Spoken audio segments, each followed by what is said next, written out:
Yeah, I always think about that day that we're going to be in a stadium that is so big that I'm not going to be able to hear him. It was that moment that I was like, okay, I think now I finally got this.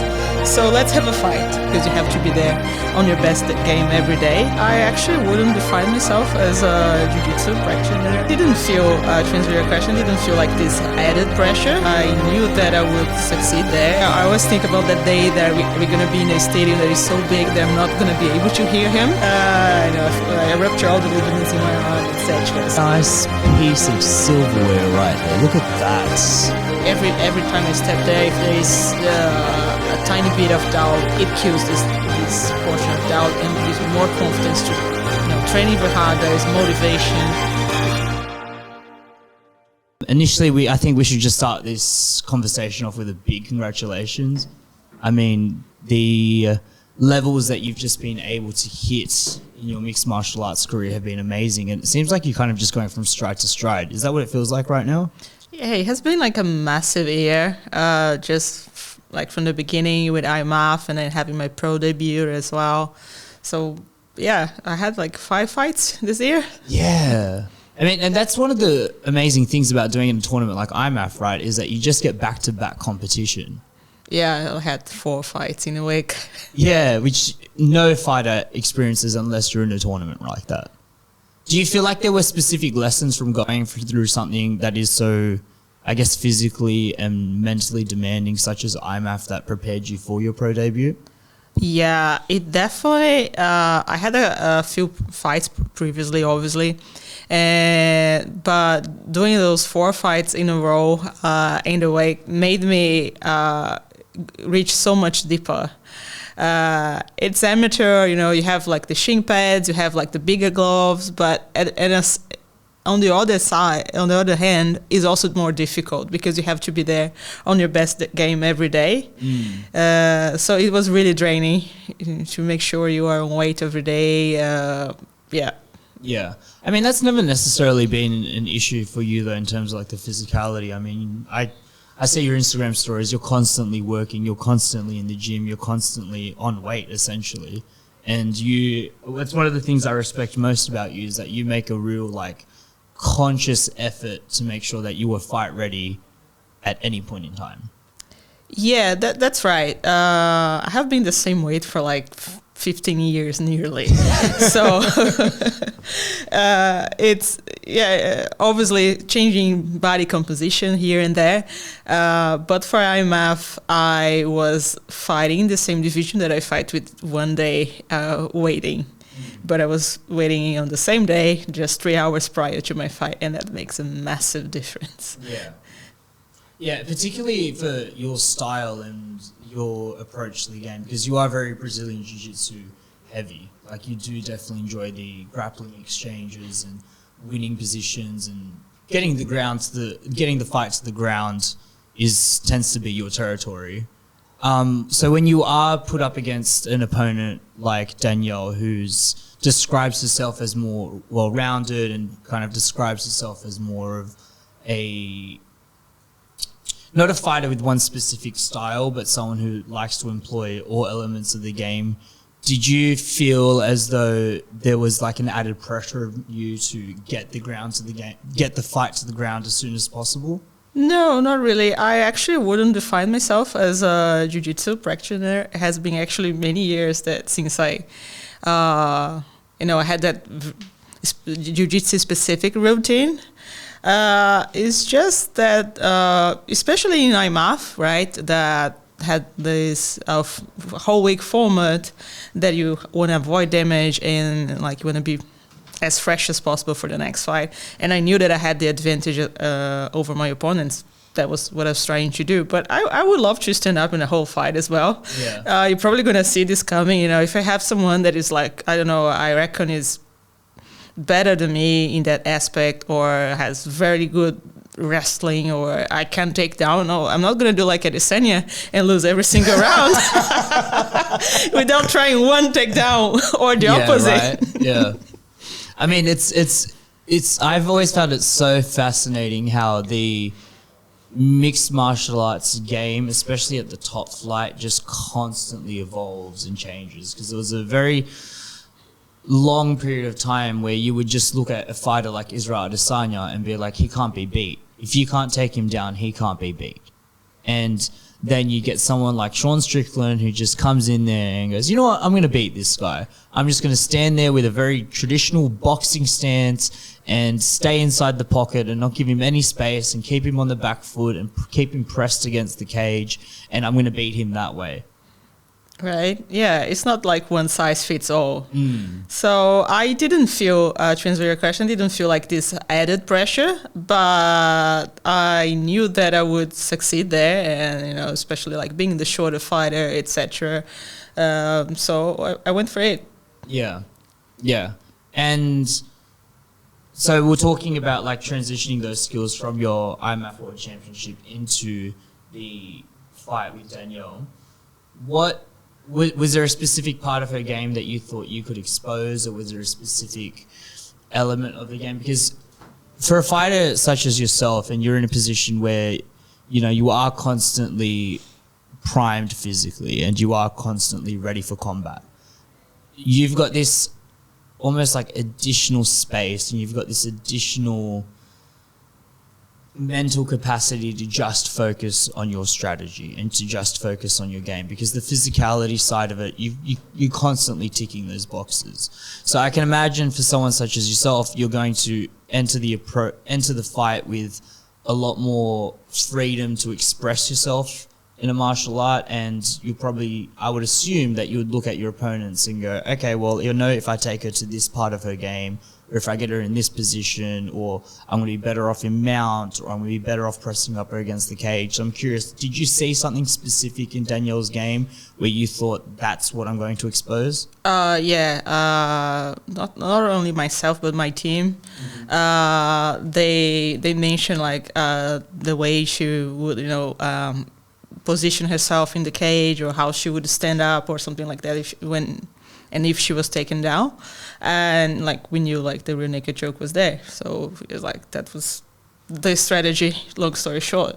Yeah, right. But was there like I'm after a bit more of the specific specific like how to escape from certain positions, like the headlock that apparently that she did in a few fights. I didn't watch all the fights, but like we trained that as specific as well. I didn't get in that position, but that was something that we were aware of. Right. Yeah. Okay. Because that's something I've always really admired about Renato's coaching style and the way he approaches fights, is that it's not necessarily he will just take you and train you just in boxing, or just in striking, or just in jiu-jitsu, or just in wrestling. He really likes that fusion of all the elements together, and is far more focused on movement and transitioning between positions. And I think that really shows in the fighters that he produces, such as yourself.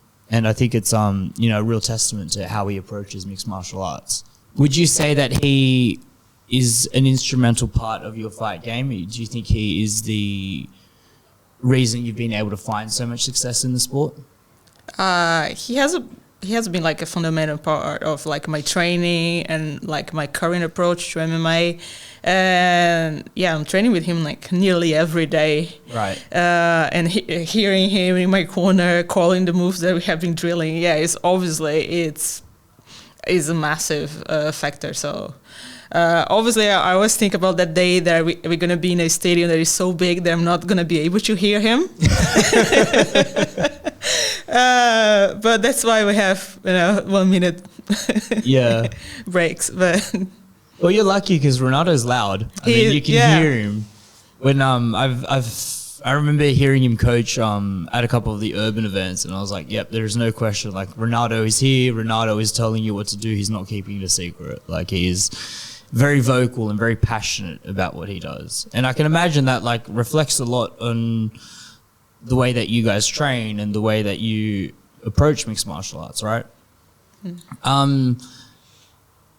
One of the things that you mentioned when you got here, which I found very interesting, was that you do tend to find it harder to find opponents. Yeah. Why is that the case? I would say the first reason is not is that there aren't so many of us in the first place, like in this division or like here in Australia. But also, let's say last year, right? I was still competing as an amateur. I actually didn't have any intention to go to IMMAF because I had been in the previous year, and I was like, okay, I had the experience, didn't win, but I was okay with that. But I ended up going for the second year because I couldn't find anyone to fight me. And I only had like 3 fights at the time, and we reached out to every single flyweight who fought last year in Australia. So there are not many, but there were like 5 or 6 who said no. And then I decided to go to IMMAF. I won, and yeah, we came back, and things they didn't change. So the amateurs, they were still amateurs. There were a couple pros that also didn't show interest. So it's really hard to find opponents here. If it's hard to find opponents, is it also hard to find training partners that can mimic the weight and size that you would be going up against? Yeah, I have like 2 training partners that are constantly there. I would say there are women and we are like the same height. So, but we are in 3 different divisions. One is a strawweight, the other is a bantamweight, gaze and Cass. So those are my main training partners, and obviously they can only do so much, right? They cannot change their height, they cannot do many things. But then I swap and I train with some of the guys, that they have something in common. We have some teenagers as well, so they are a bit smaller in weight. And yeah, we train with whoever is available. Yeah, of course, of course. But I think, like particularly, I don't want to like keep harping on the Brazilian Jiu-jitsu stuff, but I've just started my Brazilian Jiu-jitsu journey recently, so I'm a fresh white belt. I'm still learning how to put on my gi, and I'm getting choked out by everyone that rolls with me. But I'm really starting to appreciate and learn the dynamics just of things like leverage and positioning of the hips, and like minor escapes and things that I can do to survive. And one of the beautiful things about the craft is that if with enough technical prowess and with enough just attention to detail, the smaller fighter can often beat the bigger fighter, because it's not a game of physical strength and physical power. Of course that plays an element into it, but there is so much more to be said just about the pure technique of the sport and of the craft. And I think when you are an athlete that practices that and really develops that, it allows you to be a bit more dynamic. It allows you to be a bit more, to just pose a different threat that someone who just focuses on the striking doesn't have. Oh yeah, 100%. Like this thing that you mentioned about size, obviously it will impact, it will make a difference. But like in Jiu-Jitsu, I'm not aware of any other sport that you have open weight divisions. Because it's possible, right? That's a very good point.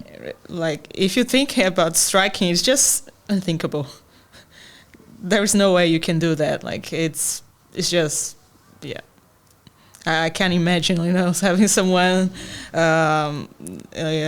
like Mackenzie Dern taking down Gabi Garcia. Of course, striking. I can't see that happening. But yeah, in open weight, it's possible. Yeah.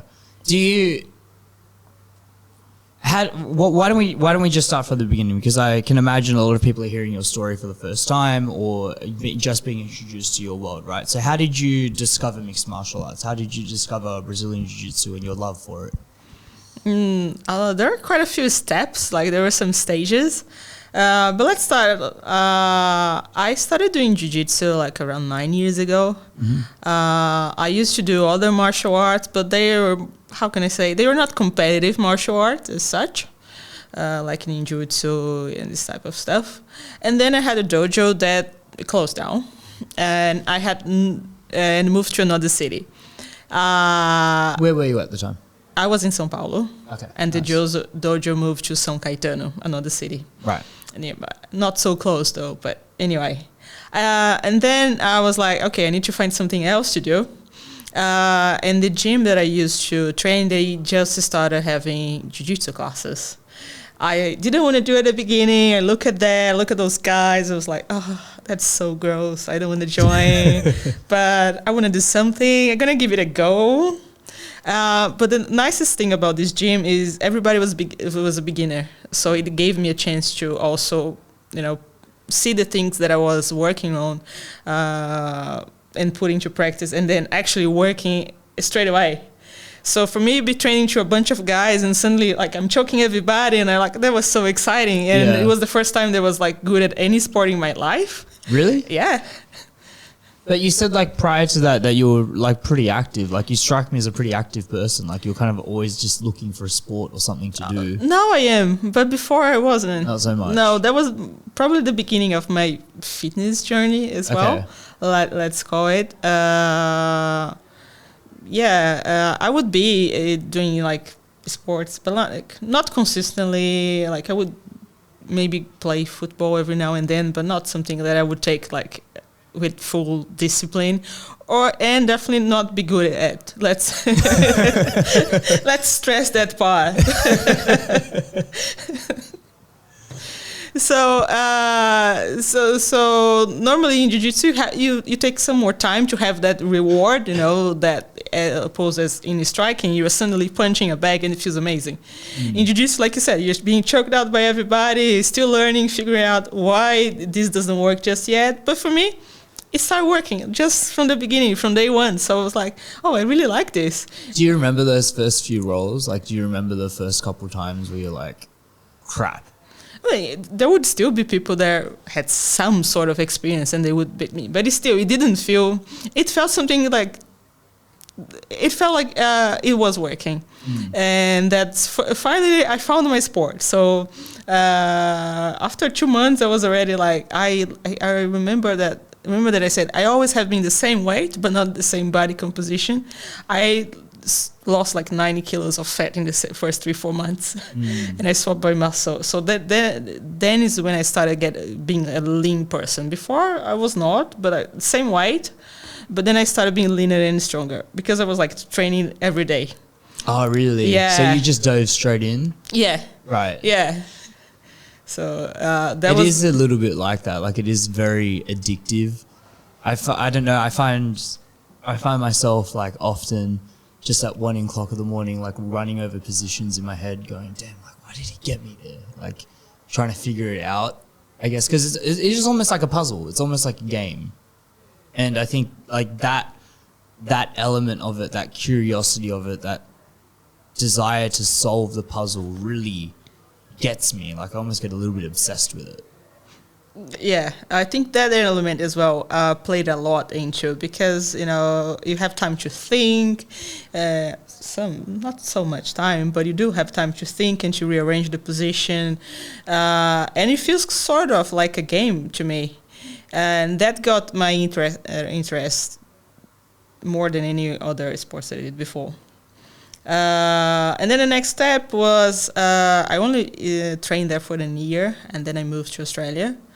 And then I was training just after work. I would go every day to the gym after work, but I had to wait in between work and the class. I was at 7 sometimes, and then I was like, I couldn't start doing this class before, which was Muay Thai. And the other days I would do wrestling or boxing, and suddenly I was like, maybe I could give this MMA a go. Then it was the other way around. I was like, nah, I don't think I'm ever competing, but it's fun. I'm going to keep joining the classes. When you start being punched in the face for the first time, it sucks. Exactly. It's not a great experience. No. And nothing works. I did not recommend it. And even when you punch people and you just touch them really softly, hoping that you return the favor, and they don't, I'm like, oh, okay.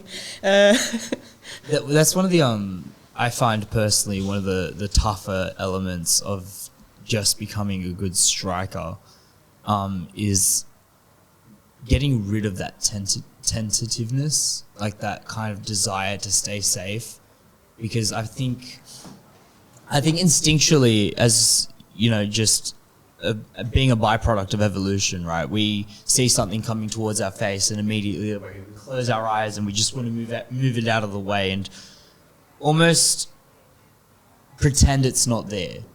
And the brilliance of striking, and the brilliance of the Canelo Alvarez's and the Floyd Mayweathers and the Valentina Shevchenko's and the top level strikers is that ability to stay really locked on, to keep your eyes on and almost slow the movement down so that they have control of it, even when they're not in control.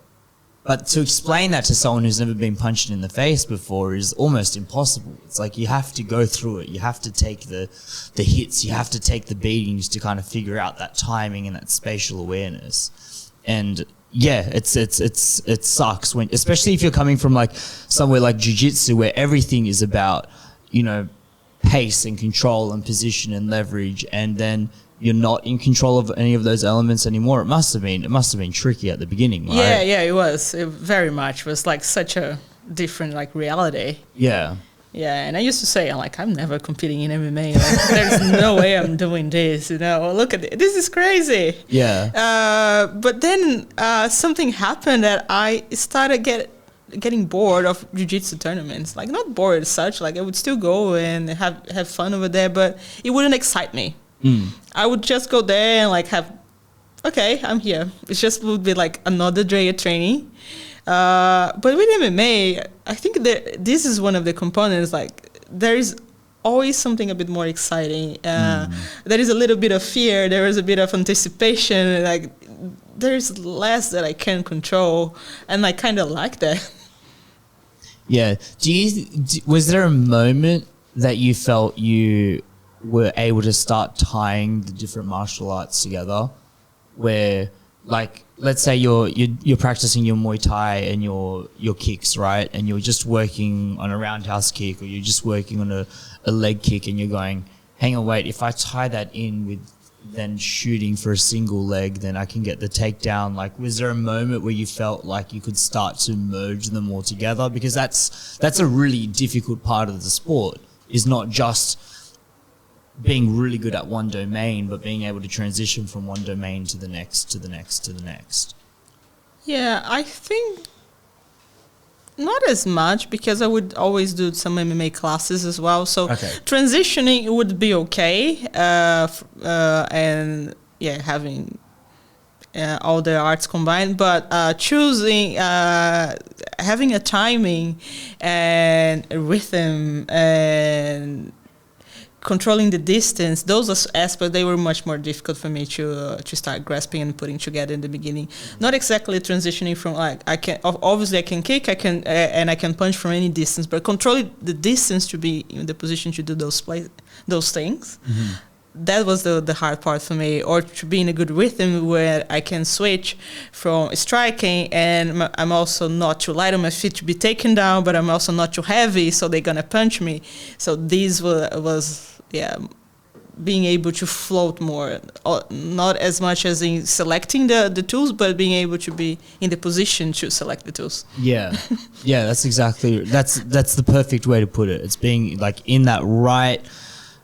Just being in the optimized position so that you've got options available to you, and feeling comfortable enough to take those options. It's almost like when you see a striker that can just very casually switch from orthodox to southpaw. Yeah, they're not even thinking about it anymore. That's really where the power in mixed martial arts comes in. And that's why the sport is, in my opinion, the best in the world. Yeah, making the transition smooth, right? Yeah. Exactly. That was probably the most challenging part of all. So when you started taking like the Muay Thai and the boxing classes, was that over at MMAFFT, or how did your relationship there start to be? No, it was a few years back. I was living in the eastern suburbs, so I was training at Igor MMA. Mm-hmm. So yeah, I trained there for like 5 years, pretty much the whole time I lived in that area. They have a great program there. Yeah. Very, very good program. Yeah, they're very strong coaches there. So yeah, so I pretty much like I only did jiu-jitsu there for like the first 3 months or so. So the whole time I was there, I was doing other disciplines as well. And so how did that shift over to MMAFFT come about? I assume you moved and then... Yeah, it's always a moving story. You go to the other part of the city. You're a bit you go to nomadic, another aren't country. you?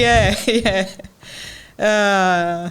So yeah, I moved to Rockdale, Cogra at the time, and started training with Renato. And suddenly I just... it made more sense to stay there. Also the travel times as well, and combining everything with work and my training load that increased significantly. Was it kind of, because at this point in time you hadn't really decided that you wanted to be a fighter yet, right? You just, at this point in time, I assume you were just really into the sport, like you really just enjoyed the different martial arts, or were you kind of like, I could see myself having a fight in a year?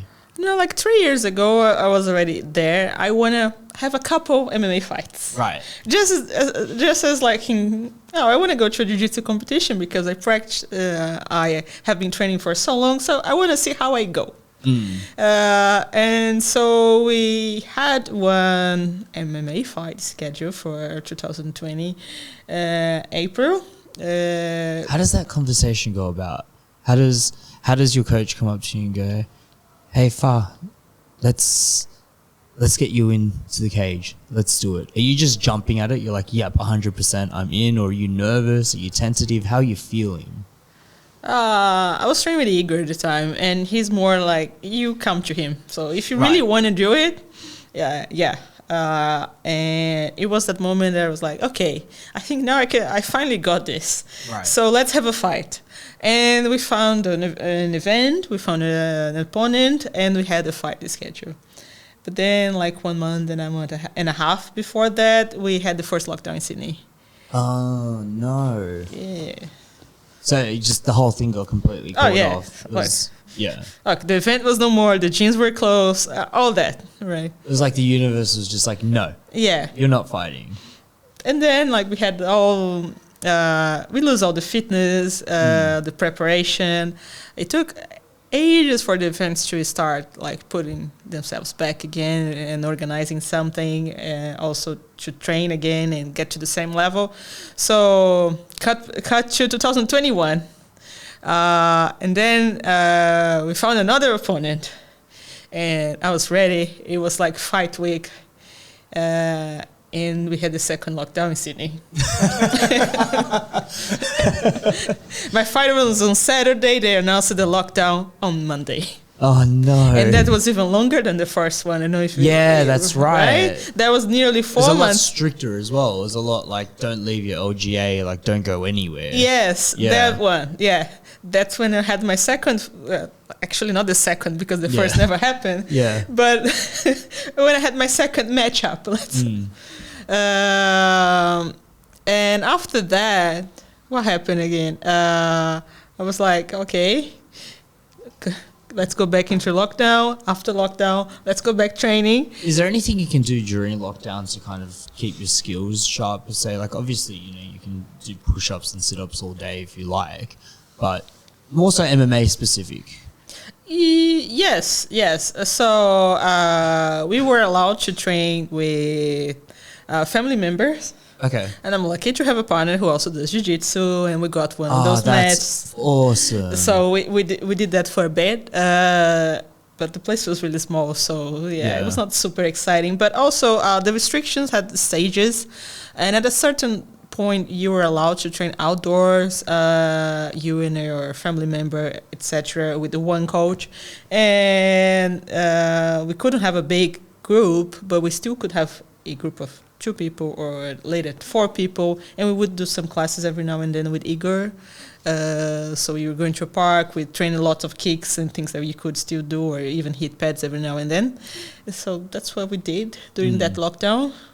It was a massive help. We could focus on things that we want to target, and we would never have time during class, in a class with 30, 40 people. Of course. Was it tricky to kind of, I wouldn't necessarily say explain, but I'd imagine that the people around you, like the people you work with, your family members, your partners, like anyone that's kind of in your orbit, is seeing you gradually become more and more obsessed with mixed martial arts. Like, you go from training 5 days a week jiu-jitsu to now you're doing double sessions to now you're doing triple sessions to now it's the only thing you talk about. But people aren't necessarily perceiving you as a competitor yet during those earlier years, right? Was it hard for you to kind of explain to them, like, this is just this thing that I'm really obsessed with? Like, was it hard for you to get people to understand that you were just obsessed with the sport, but you weren't necessarily looking to compete at the time? Because I can imagine at some points people are going to start asking you, like, oh, well, are you going to have a fight? Like, what are you going to do? Like, why are you training so much? Maybe some people at the gym, they would suggest or ask if I wanted to have a fight. But out of the gym, my friends know, my family, I mean, my mom only started enjoying this now. Like in the Really? Yeah. She wasn't a fan at the beginning? Oh, she was terrified of me being punched. Like, of course. Yeah. Mum's always worried, right? Exactly. Yeah. But then I would just not tell her. Oops. Oh, by the way, I had a fight last week. Yeah. Do you want to see a video? won. Never before. Right, yeah. Until I couldn't hide anymore. Yeah. I mean, it's hard. Like, if you've got, a black eye there, you kind of got to explain that one. I never had. Really? Yeah. Never had a black eye. Only once in a jiu-jitsu comp that I did in Brazil, and she was there. So, well, it was an accidental head clash. Right, yeah. So, but no, I never had. Interesting. I guess that's testament to you and your head movement and your defensive responsibility, right? Yes, or just grabbing them before they can hit me. When you finally get that third matchup and the fight goes through, and so all your preparations and these years of lockdowns and not being told no, you can't fight, and now it's finally here, your fight's ready to go, you're going to go make your debut. Talk me through those experiences. Talk me through what that was like for you. Okay, so that was the thing. I didn't have a third matchup. Like, the events were still not reestablished by the end of 2021. I couldn't find someone. I couldn't find an event. But at that time, during lockdown, some gyms, they opened before, others later, because they, because of COVID requirements and how they were complying and following it through. Some people, like, they wanted to only open when everybody could come back. So I started training with Renato, and that's when he invited me to go to IMMAF for the first time. He was like, we have a spot, no one is coming, do you want to go to this thing? I'm like, yeah, sure, why not? I have been trying to have a fight for the last 2 years. I had no idea what I was getting myself into. Yeah, that's to make your debut in IMMAF, that is. Yeah, with the cameras and everything. I was like, oh, that's pretty big. That's a decent setup. Like, that's nice. So, yeah. You're like, all MMA competitions like this? Yeah, right? Yeah, when they closed the door, like, in the cage, I'm like, oh, wow, this is really happening. Yeah. So were you nervous? Not much. I was a little bit because it was my first fight, but not as much. No. And so obviously you go through that IMMAF tournament. You weren't successful the first time around, but I can imagine having those fights and having those experiences kind of just added jet fuel to what was already like a very, very bright ember flame. That was the thing. Like, so obviously the fight didn't go my way. I did a silly mistake, but I saw the scorecard. Like, oh look, I won one round. I can't compete in that level. I tried to look at the positives because there were so many negatives. I ruptured all the ligaments in my arm, etc. So you ruptured all the ligaments in your arm? Yes. In jiu-jitsu, when you tap before they stop the submission that they were doing. Yeah. In MMA, it doesn't work like that. They only stop when and after the referee stops them. So there is a lag there, and that was enough. Enough of a lag. Yeah. How bad was the injury? Grade 2. Oh. All the 3 ligaments and the capsule. Was that in the elbow or the shoulder? The elbow. Oh, no. Bit better than the shoulder. But yeah, so I was like, okay. I assume that the shoulder, because it's got more muscle mass, would have been but it has more movement in all directions. Right. And Elbow is a more simple joint, let's say. It's like it's just back and forward. Like you don't have much rotation. Whereas the sideways. shoulder is a lot more complex. Yes, apparently. Okay. That's not my expertise, but apparently it could be worse. Yeah. Yeah. Damn, that sucks. So how long were you out for? Like 2 months to 3 months. Okay. Until I could fully like extend my arm. And then I had to rebuild from there. Yeah, and in the meantime, there's no rolling, there's no throwing anything. You kind of just floating around. Just like rehab and exercising every day. Yeah. And the question like, am I ever going to do this again? It must be tough to go from, you know, someone who's so physically active and so physically involved in the sport and obsessed.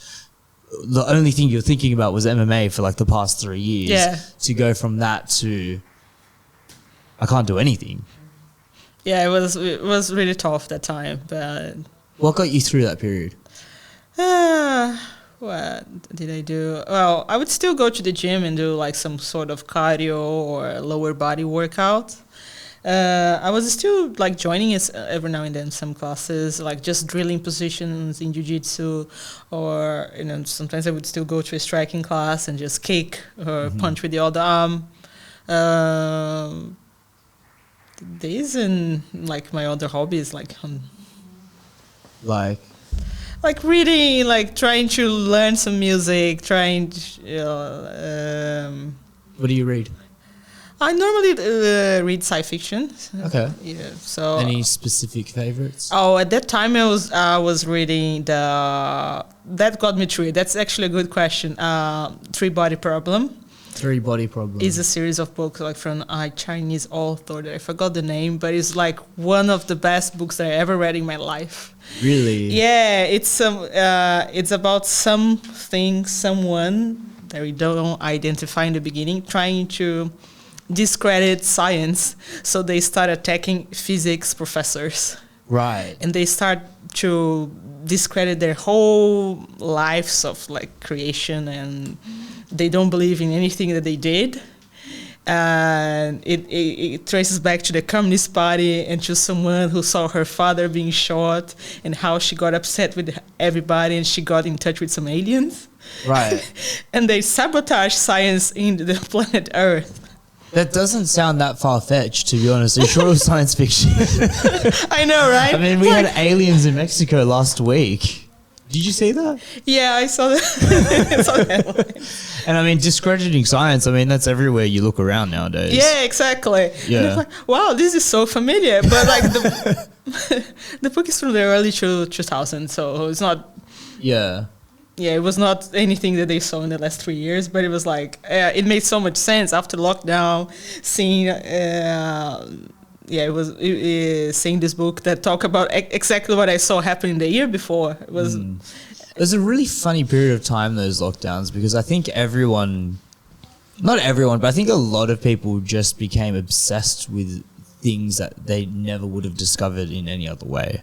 I don't know if you were into sci-fi before lockdowns, but I know for myself, like I just got really into like reading and podcasts. Like those are like my two favorite things to do during lockdown. And so I would just absorb all this random information that I couldn't connect together at all in my head and get really into listening to different podcasts. And funnily enough, that's how I discovered mixed martial arts.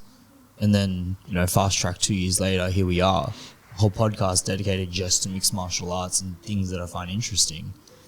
And I think, you know, those periods of time, whether you're injured or whether you're locked down or whether you're kind of just left to your own devices where your routine is broken, are really important periods of time where you can decide, okay, what have the last 6 months of my life been about? What do I want to change about it? What do I want to do different? So in those 3 months where you couldn't train and you couldn't really, I mean, you could train, but not to the level that you wanted to. Was that a period of time where you go, I want this thing so badly, now that I can't have it, I'm going to double and triple down again, and I'm just going to train even harder. I'm going to work even harder to not only catch up, but to beat the person who I was before? I think the one component for me was not even that, like I want to be better than the person that I was before. It was like, I still want to do this. And I see that I have the component of like, it was like I was going to have my debut like at 33 years old, right? So I was like, I just have to, it has to happen. Like it has to happen this year, and I have to do it well, because I'm not going to have time to recover, have another injury again. So that was the main thing for me, that I needed to be ready for everything, for everyone. So I could finally have my first fight, because at that point, this moved from being a hobby to become a goal, and like one of those things that I have to achieve in my life. But again, it was like about having one fight or two fights and see how it would happen. Right. So it was just more so, did you treat it almost like a rite of passage? Like, just for me to be complete and to know I've lived life to the fullest, I just have to have a couple fights under my belt. Yeah, it was something like that, right? Okay. I wanted to have this experience because, I don't know if I want to be a coach later in my life. I wanted to be able to tell people how it was. But then it turns out that it was so good to be there. The experience, like to be, in that moment that you absolutely, you don't see everything outside the cage. It's just so immersive. And then I was like, no, I think I want to do this for much longer. Yeah. What element of the fight game, like particularly in those moments, did you find yourself remembering or reflecting on the most, or just, looking back on them and smiling? Like, was it, just what was it? What was it that you really just caught your attention? I think like the lead up is a big moment for me. I really like the preparation to be ready for it, because I achieved like next levels of discipline that I never thought it would be possible, and commitment. And when I get into the fight, it's just that moment that like, wow, everything. I look back at everything that I did, and I already feel proud, and I already feel like that was great. Like regardless of the result, even like before, I'm already like super proud of myself for just stepping there. And that's one thing that is a feeling that you can never have if you don't put this amount of effort into something. Like no one can give this to you, and obviously fighting itself is just such a different experience, like from anything that I had before. It's like in team sports, like it's not, you massively rely on other teammates, and no one is going to punch you in the face as well. Obviously, you don't have this risk. Depends on the sport. Yeah, sometimes they do, but they're not supposed to, right? So you have this adrenaline. It feels almost like you are in war, in the sense of like there is this adrenaline that you can, I can hear my heart beating, even though it's like it's not high or anything. It's just I can hear it. I feel like my senses, they got more accurate. It's something. It's an experience that I never had in my life before. So it's even hard to put into words, because it's not something that if you feel with your vocabulary, you feel with all your other senses. Yeah, I mean, look, my only reference point is sparring, right? So, and I understand sparring and fighting are two very different games altogether, but the way I've felt it for myself anyways is that it is absolute and 100% presence. Like, there is no external thoughts. There is no, did I leave the oven on? Yeah. What am I doing tomorrow? Did I get back to that text? It is like just being right now. And for myself anyways, that is the most addictive part about fighting. It's the complete clarity of mind and just being there. That's true. Like I would say this happens a lot in training, but in fight it's just like the next level. It's just 100% immersive. It's like you are underwater. There's nothing else. There's nothing else. What elements of jiu-jitsu did you have to change or evolve or develop differently because of mixed martial arts? Because I hear it all the time, like MMA jiu-jitsu and jiu-jitsu are different sports. Yeah, there are some differences that I had to adjust. I think I already started adjusting when I started when I decided to have my first fight, like when I was matched up for the first time. Because before that, I used to train mostly gi and bottom position. Right. How good is that for MMA, right? You enjoy gi more? Really? I didn't say anything. I'm purely curious, like, because for myself, I don't know. The gis get hot and uncomfortable, but you prefer gi.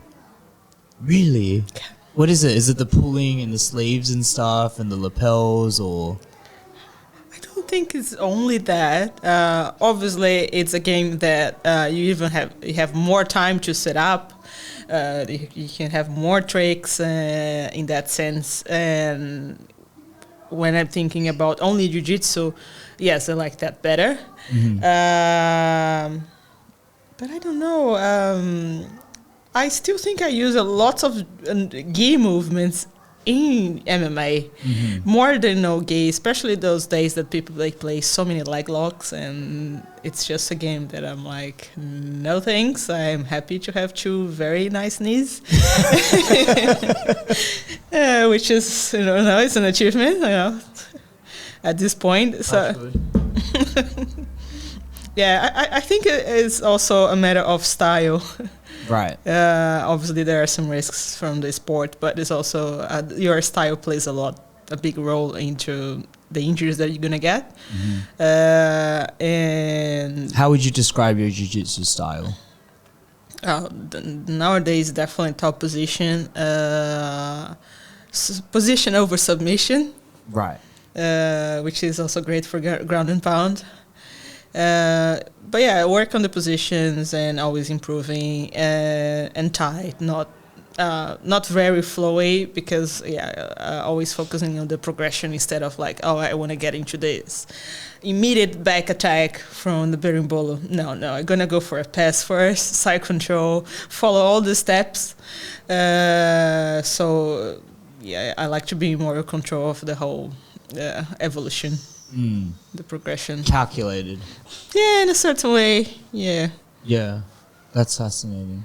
So yeah, I guess your style then would lend itself more towards gi, right? If you do appreciate like the nuances and the details and because there's just more of it. There's just more. It's as simple as, and again, you're talking to a white belt here, so I apologize in advance, but I imagine it's simple things like the way that you get your lapel out, or the way that you take the back position, and whether you're going for an overhook or an underhook, or how you hold the wrist. Like, all those details do really matter.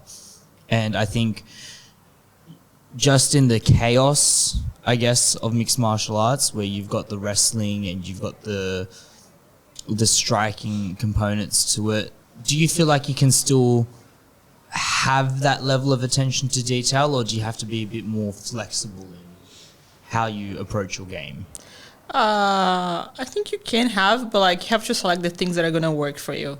Right. Obviously, if there is something that I know for sure that's like, it's not going to work for MMA. Let's say that resting position that you just go completely flat in your stomach.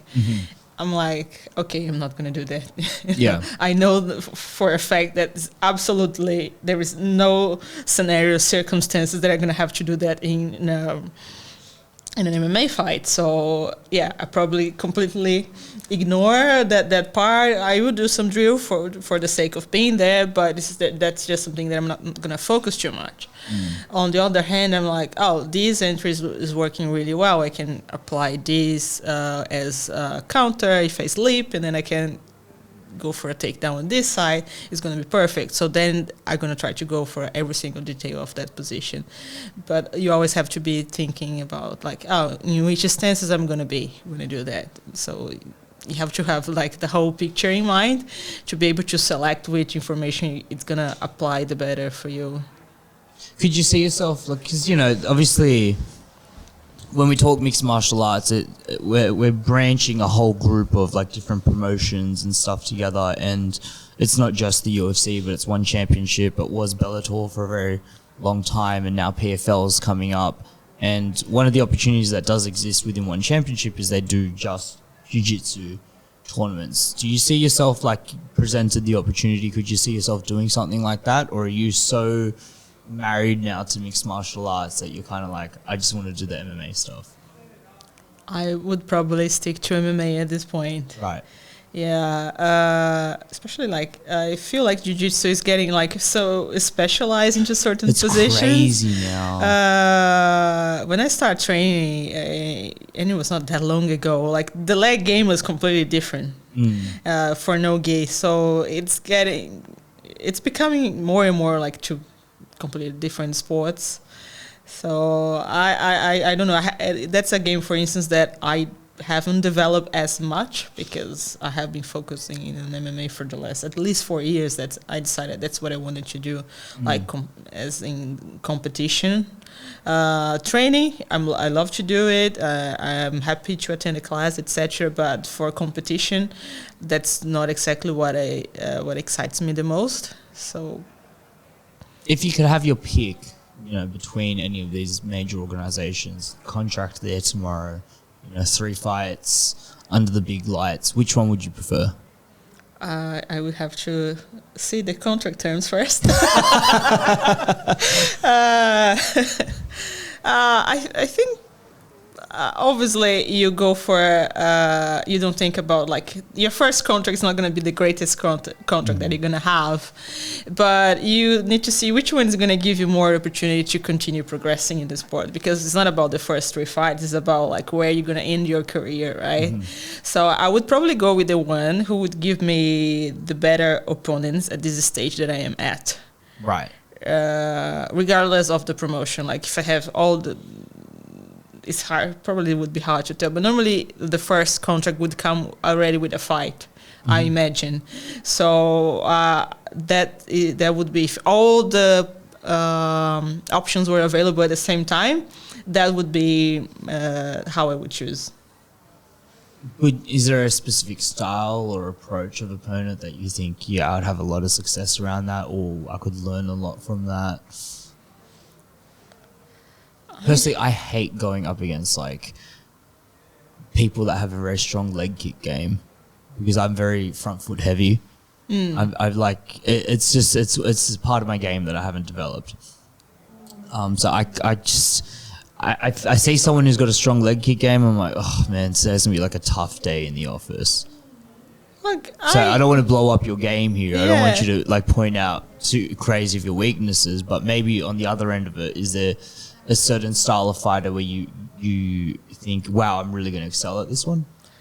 Look, I think that was one of the the best things from my experience in IMMAF, that I didn't have a choice. Whoever was there, Right, they would be my next match, and I faced people with so different backgrounds and sizes and heights and nationalities and styles. So and disciplines. it made me to not get in my head too much, like whoever it is, I'm gonna have more than 24 hours to prepare next time. Right. So I'm already glad about that, and I know that and now I know that I can improvise. So I don't see a particular style as like, I want to avoid this at any cost at this time. I would be welcoming the opportunity and trying to learn and make the most out of it. Yeah, you seem to really just enjoy the competition aspect of it. Like, you really just enjoy to see... You seem to, like, just enjoy the challenge of it and the puzzle of it and the game of it. Yeah. Yeah.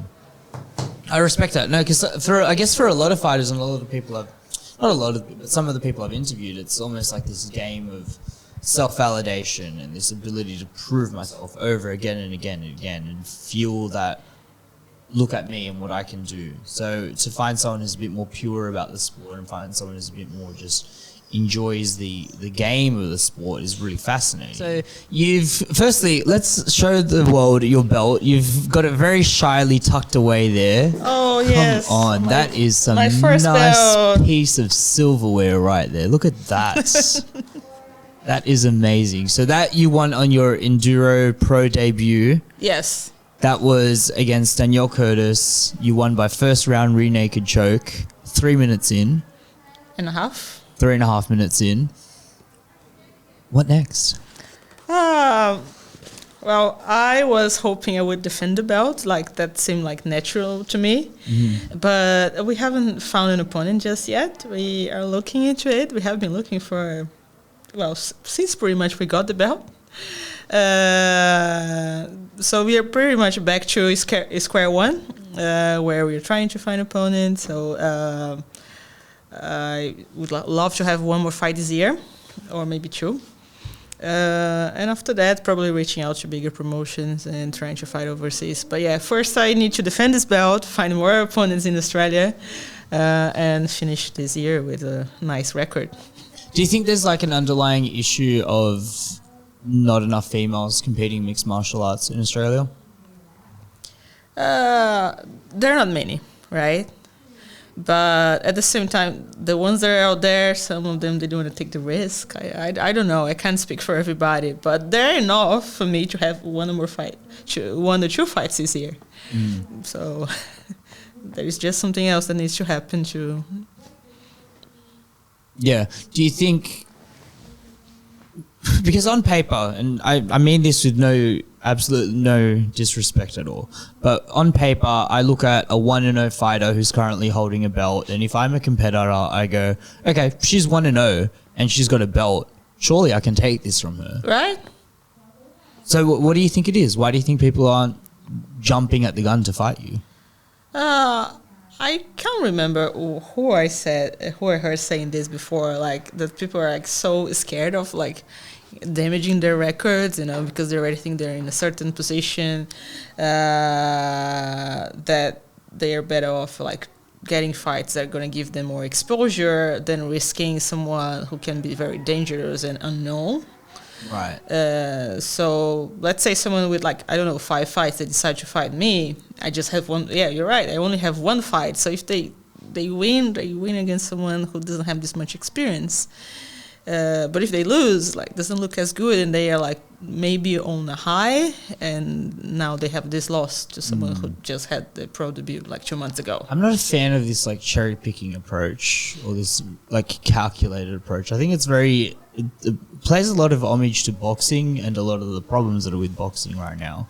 I think one of the greatest things about mixed martial arts is that you just get the best fights with the best competitors.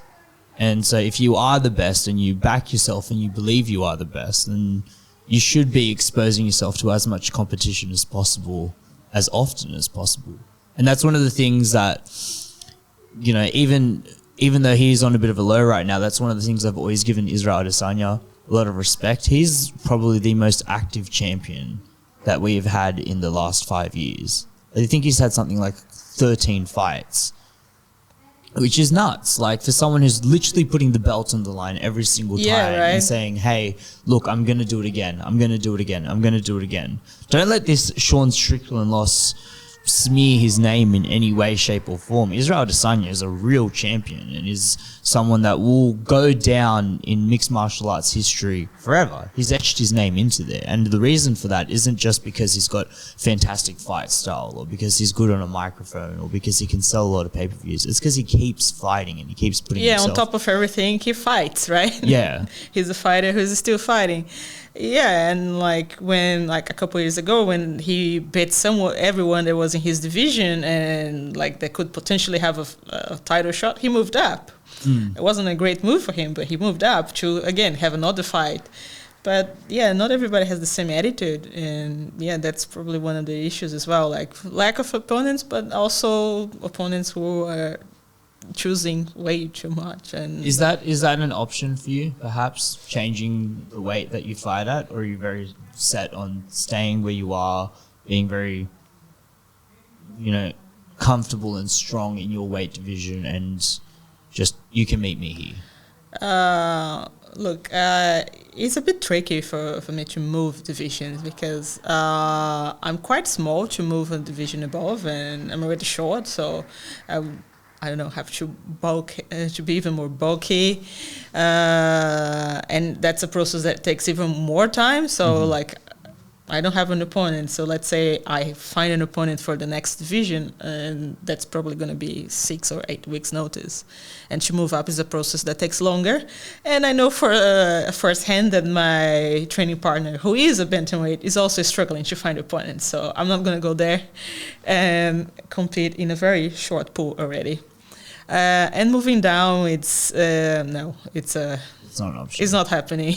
Right. I already get like the leanest of the leanest when I make weight for like title. Unless I don't, I would have to not in a healthy way. I would say it's physically possible, but I would not do it at this stage. Yeah.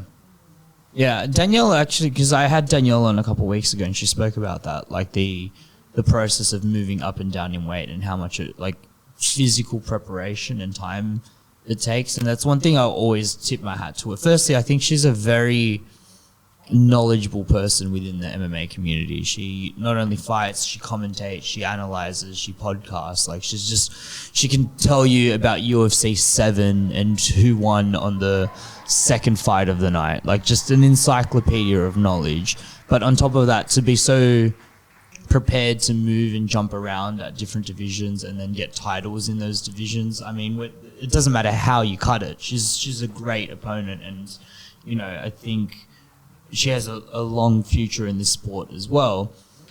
But having a weight division and having an identity and having a place where you are the most dangerous and most competitive it's a necessary tool for success. The difference between a flyweight and a bantamweight may not seem like much on paper, but it's there. It's significant. Yeah, right. We saw Rose Namajunas going up a division and falling short to someone we didn't even heard as much like her. She has been like a top contender for how many years, right? Yeah. What did you think of the Valentina Shevchenko and Alexa Grasso fight? Did you watch that? Yes. Over the weekend? What were your thoughts? 3 rounds for Grasso. Right. Yeah.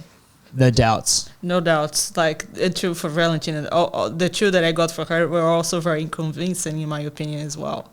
Yeah. Obviously, people are only talking about that last round that someone scored 10-8. Yeah, maybe not. Maybe it wasn't a 10-8, but depending on the angle where the judge was, like, Valentina was not responding to the shots for 30 seconds or so. She didn't even move. So maybe that's where the 10-8 came from. But other than that, I think the score was already not great. Yeah. I think it was a real testament to people's expectations of the fight and then what the fight actually was, because I think a lot of people went into that fight thinking, Valentina's just going to walk through her, like she got lucky on the first one, and it's like, no, mixed martial arts doesn't work like that. I think when you become champion, I think when you get a belt, I think when you achieve something that you've been striving to do for so long, you get better. Did you feel like after winning IMMAF, after winning Enduro, do you feel like you've just become a better fighter because of it? It definitely shows me that I can reach out to even more, to go even further. It probably every time I step there, if there is a tiny bit of doubt, I every time I do good at a certain aspect, it kills this portion of doubt and it gives me more confidence to train even harder. Is motivation. It's also okay, I can deal with this thing much better than I thought I could. So it also gives me the opportunity to try something a bit more risky, or that's I don't need to play as safe. I mean, not saying that I'm gonna diss this strategy, but it gives me the confidence to try other things as well. And with this gives me more tools, more opportunities to grow and to improve myself. Yeah, the difference between a contender and a champion is big. I don't think people pay enough attention to that. I think to be a contender, there is that psychological element of, I have to prove myself. I have to prove that I'm worthy for the belt. Whereas when you're the champion, it's kind of like, I've already proven myself. I already know I'm good enough to hold this belt because I've held it for however long that you've After had a while, it. I would agree with you, but you see, Grasso, she was still the underdog, so she still had that pressure on her, like, and also But not to herself, she not wasn't. to herself, obviously not to herself, but to be also in UFC Noche, celebrating Mexican independence, Of it course. had that extra pressure to like, you're not gonna lose your belt in that fight, No, she had no choice. There was no way. I did have a question off the back of that. Oh, yeah. So when it does come to like that self-assurance and the mental fortitude of being a fighter, do you turn to spirituality? Do you turn to religion? Do you turn to anything external, internal? How do you constantly reassure yourself that I'm a legitimate, good, great fighter that is going to be world champion one day? I think for me it's just more like a very logical process, like all the effort that I'm putting, all the studying, not only like in the physical aspect, but all the mental strength, how do I approach the fights, how do I strategize, like how do I envision my career in that, like I look at that and like, that's a pretty good plan. So that's my main motivation and what keeps me pushing me forward. But I'm not going to be one of those Brazilian fighters that say everything was God and God did everything here and I did do nothing, because at the end of the day, I don't even think that Godcast is much about fighting. Like, we have so many problems like famish, war. Why God is going to look at me inside the octagon? I think that should be me. Interesting. That's interesting. I would counter that though. I would say, and maybe not so much in a literal sense, but maybe more in like a fable sense or a storytelling sense. I think there is something to be said about God using human beings as warriors. I would say there's just a lot of references to like wrestling and fighting and the strength of God and the desire to conquer. There is definitely an element of that that's very embedded, especially in the early testament of the Bible. Yeah. I think maybe not so much in the newer stuff, but definitely in the older stuff, it's like, it's there. There's definitely a culture around fighting. No, there is. I think God watches UFC. I don't know if I like that. God, like, seriously, look at everything else that is happening. We're gonna have bushfires in a couple months, like, and you're watching fights. Yeah, it's a funny way of putting it, for sure. Yeah, Brazilian fight culture is fascinating. It's fascinating. I mean, just the origin story of jiu-jitsu is crazy. Like, I would assume you're aware of it. The ship that came over from Japan and left the samurai, well, one of the warriors at least, I don't know if it was necessarily a samurai. So for the people at home who aren't completely aware, and I'm going to butcher the name, so I'm not even going to try, but there was essentially a shipping vessel that came over from Japan and got stranded at the border of Brazil, and on board of that shipping vessel was one of the Japanese samurais, and at that time the Japanese were just starting to develop like the foundation of jiu-jitsu, and because they would fight on horseback, and if they were ever separated from their horse, they'd have to understand hand-to-hand combat, and they put a real emphasis on taking people to the ground and like wrist locks and stuff like that. And then the Brazilians took that, and the Gracies essentially took that and ran with it to where it is now, essentially. And it's crazy how much influence Brazil as a country has had over all of mixed martial arts. Like, you hear about like Dagestani wrestling, but Brazilian Jiu-Jitsu has been around for a minute. The thing is, I only trained Jiu-Jitsu in Brazil for 1 year.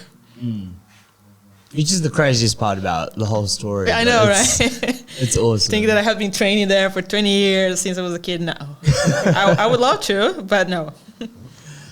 Well, listen, this has been a really great conversation. I've really enjoyed sitting down talking to you, and watching your career and watching it unfold in front of me, and I'm really excited for what happens next. Hopefully you get a fight soon, right? Yes. I'm sure someone listening will want to fight you. Exactly.